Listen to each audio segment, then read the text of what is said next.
Hey, what's up guys? Welcome back to another review, this time of set 71860, Lloyd's Titan Mech. Comes with 1,293 pieces and 3 figures. Lloyd in his Legacy ZX suit, Grimfax, and a 15th anniversary Master of Ice sort of little collectible figure as part of this 15th anniversary Legacy line.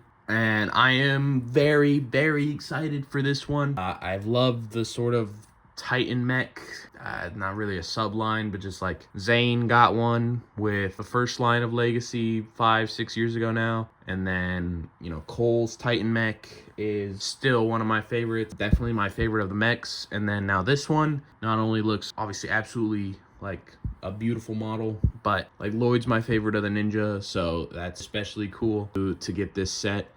And it just looks like a beautiful model, and it does retail for $130, and I think it's going to be very worth it to me, but obviously up to you to determine whether it's worth it. Top of the box shows off the figures and then the scale of the sword, just for reference. So it's going to be a pretty sizable model. I think it's just slightly smaller overall than Cole's Titan Mech. On the side shows off some features of the set. The shield is removable from the arm, showing off the 15th anniversary figure, and it seems to be another pretty posable mech, which is exciting. Then this shows off the mech in action as well, and that does show the dimensions down there. So 13 inches tall, which I think really part of why the Cole's Titan Mech is so much taller is because it had the blade wings on the back, which give it like an extra at least 3-4 inches of height. And then I gotta say, this is kind of weirdly taped. It seems to be all the way around, like you pull off. So I guess we'll open that up now, cut off the tape. Interesting tape job for sure. So that is what it looks like when you just pop off the tape. This is pretty interesting to do. I'm not like aware of any other Ninjago set I've owned doing it like this, but I know of course Lego does do different kind of boxes every so often for stuff. Inside looks to be about 8 numbered bags plus this bag of sort of the loose bigger pieces for the set. And then it does have a sizable enough sticker sheet, but I don't mind too much. The instructions and sticker sheet were protected in the little brown cardboard thing or whatever they do for the bigger instructions. They don't want to get crumpled. And then the front of the instruction manual shows off the remake of this being, the original Lloyd's Titan Mech in 2019. And of course, it's not like a one-to-one on screen. As you can see, the show one had some wings on the back and everything, and kind of a different head design and everything. So it's not meant to be one-to-one screen accurate, but it is a reimagining of that set. And I'll say I never owned that original set, but just based off images from both, I'd say I like this one more. And also, I guess it does show all the different Titan mechs. I did forget about that J one, I guess. That's one I didn't have too much interest in picking up. And I think I didn't have really the money to pick it up either. That was one of the sets too. So let's get this set built. All right, now that we have these set built, let's take a look first at the figures. So first off, there is Lloyd in his ZX suit. So that's, the 15th anniversary suit they're going with. And it comes in all sets, regardless of, what they were wearing, in the timeline of where the set is like from. So the revealed, X1 car that still has Kai, everything has the ZX suits for this 15th anniversary wave, which I do like them, so I'm not overall mad. But I guess if there are doing so many different 15th anniversary sets from different eras, I wouldn't have minded 1 or 2 more mix-ups of different anniversary suits, especially if the character display already comes with all Ninja in their anniversary suits anyways. But the ZX suit does look nice. They went with gold highlights for everyone, so that changes it up for Lloyd as one of the ones who didn't have gold. He originally, he had silver on that ZX Green Ninja suit he wore in early seasons, but they incorporate that gold highlights into the printing of the suit. You can see it shimmering there in the light. and I think it looks nice. The, printing goes on down to the legs a little bit, and then there is the mask, which is the only thing where I'm like, it's a downgrade, I think, from the original. I prefer it just being the crest on the front, not tying all the way back, but, if you want that, the original suits are out there, and for at least the main ninja, they're pretty cheap. So I'm fine with a different interpretation for a 15th anniversary suit specifically. And then he's got two facial expressions, a smile and an angry face. And I would try and remove the armor and show off the full little dragon printing on the back that you can see poking through a bit, but it refuses to come off, so it's really the head that won't come off. So there is a little bit of dragon printing that is covered up most of the time by the armor, but that's nice as well. Overall, it's a nice suit. Obviously, it's not, accurate 100% to the ZX suits, and it's not accurate to when Lloyd was using this mech in season like 11 or whatever. I think that's fine. Then you've got Grimfax, and I honestly, he's a nice figure. He's a fairly pretty accurate recreation of the guy in the show, who I did have to look up because I don't remember any of these ice samurais. That era of Ninjago is kind of not great, but I think they picked probably the most boring guy to do. I think the ice samurais are a pretty cool looking faction, aesthetically. Mostly I think I like the reds they wear for the armor and stuff, in contrast to the ice that's taken over them or whatever. So they've got all these translucent ice bits on the red armor. I just think it looks nicer as opposed to just the dark blue with the translucent ice. I don't think it looks bad, but they picked probably the most boring guy to do, I'd say. But he's still, printing wise, he looks good. He's got all these ice bits forming on his chest, covering up that dark blue armor, and then little ice bits shooting out at his knees, right under some armor, covering up his upper legs. The back is obviously more armor being covered up by a bit of ice. And then he does have a real nice helmet. I like the look of it. I like the, horns or whatever made out of ice. Probably not the term for that, but I do always like,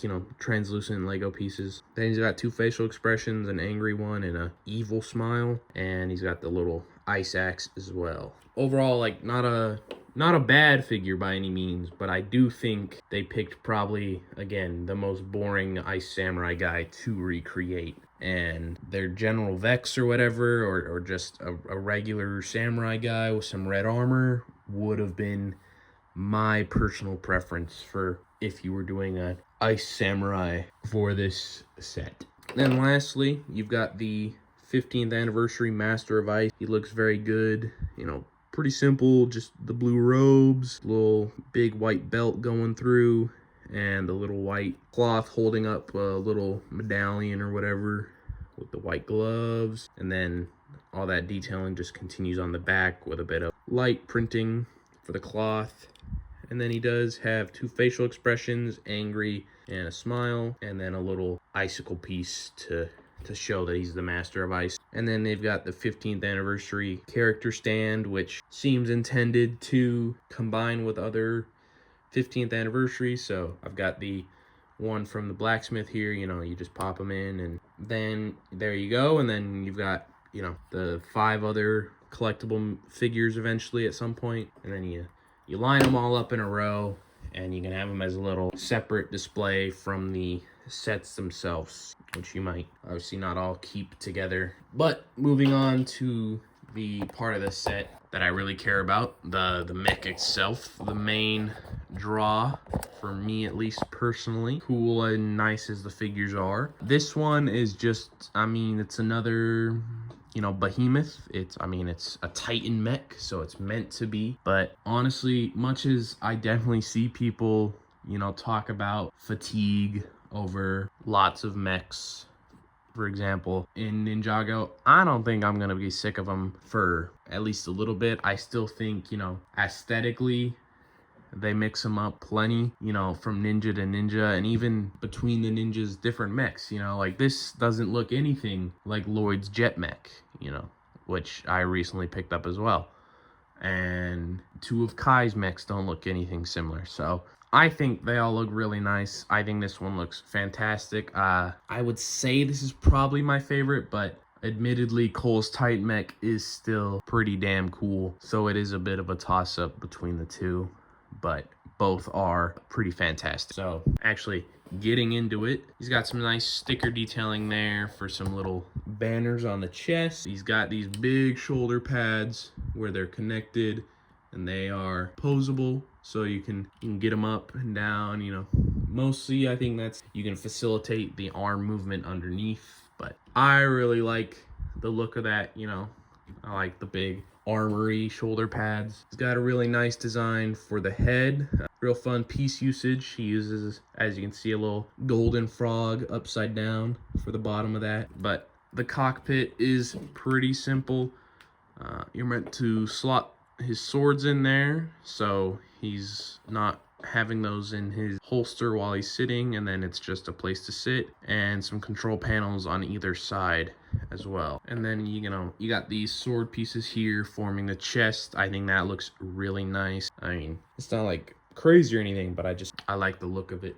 Flipping around to the back, right here you see the holders that can hold the pieces to the shield. It splits apart and each piece slots in here, and it can look very nice. But I think it also does work just like this. If you want to have the shield down lower, you've got some smaller pieces that can also be used as like forearm blades or whatever, which I will show off, of course. And this middle golden Technic pin is meant to be a holder for the sword, for when you do want to swap out for the forearm blade. Down here by the legs, he's got pretty similar leg designs to, say, Cole's Titan mech. This one goes for just one of these little joints, mechanisms, whatever. Cole's Titan mech has 2 a leg, but it does have the same 3 ball joints per knee, I guess. So it's a very stable, sturdy mech, and it is posable, though I have to admit, I myself am pretty, I'd say, incompetent when it comes to mech posing. I'm not too good at getting them in real interesting poses. Like, you know, one of their promo images has this mech like kneeling down on one knee, you know, recreating a bit from the show, and I have no earthly idea how to actually make that work. But you're better at mech posing than me. I'm sure you can figure it out. Certainly, there's a lot of creative poses to do, you know, because you've got the hinges right there for the legs, and then you can turn the chest a little bit as well to get that posing down a bit more. And then the arms are posable. You know, they've got 2 different joints, so you can move up, plus rotate on that a bit. Obviously, as you can see there, you'd want to move the shoulder pads in that instance. Quite a bit of posability if you want to mess around with it. Obviously, be careful there. As you can see, it's starting to fall back. If you don't catch it, make sure it doesn't. Again, personally, I've left Cole's mech, Titan mech, in just a pretty upright standing position, and this one will be much the same. I'll try and find a coolish pose for the arms, you know, where they're at a sort of action pose, and that's probably about it. But getting a little more into the arm, I guess specifically the hands. So you got big molded piece right there forming, you know, right after the joint. Then you got a little printed piece on the hands, and then for this one, you've got a big molded sword, though not nearly as huge as Cole's, which I do like, actually, because the unfortunate issue with the, like, damn near foot-long sword on Cole's Titan mech is, you know, now I've got it in a pose where this problem isn't a thing, but before I saw someone else do this pose and figured out, wow, you can do that, basic pose as it is, I had the issue where with the poses I was trying, eventually that much, you know, that much weight on even, you know, just a plastic sword, like, it eventually starts drooping, and so it's not quite as nice to look at. So I think this one being smaller and I think, you know, a bit stiffer won't have that problem, so you can do a bit more poses. Because right now I've got essentially the Cole's Titan mech doing that, but obviously with a sword twice that length, so it's just, you know, it's resting on like the wings on the back of that mech, and that keeps the sword nice and steady. But when you don't have that, it has a drooping problem. But I think it's a very nice design either way. The Coles one has less of a design. It's more of just that big ass sword and a handle to hold said big ass sword, and that's about it. So I think I prefer a more detailed sword at a more reasonable scale, for me at least. Then on the other arm, you've got that shield, which, as I mentioned, can be detached and become some wings, kinda, or whatever on the back. But the shield looks very nice all together, so you can have them brawl it out with someone. Sword and shield is always fun, you know. And then the legs, I think, maybe this will sound weird to say, this is a big reason I think I do like it a bit more than Coles, is they're like filled out, I guess. They're like just fully complete legs. I really like the look of especially this lower part below the golden knees. I like the design of the feet as well. I think those look very good. Everything's just very, very stylish, and I do also really like this color of green. I think it's like, this would be a shade of mint, I think, but I am not a color expert, so I don't know about that. All in all, it's a really, really beautiful mech, and I think now I'll just show off the slightly different configurations you can do with the weapons. So pop off the shield. It's pretty simple. It just attaches right there in the Technic pin with one of these.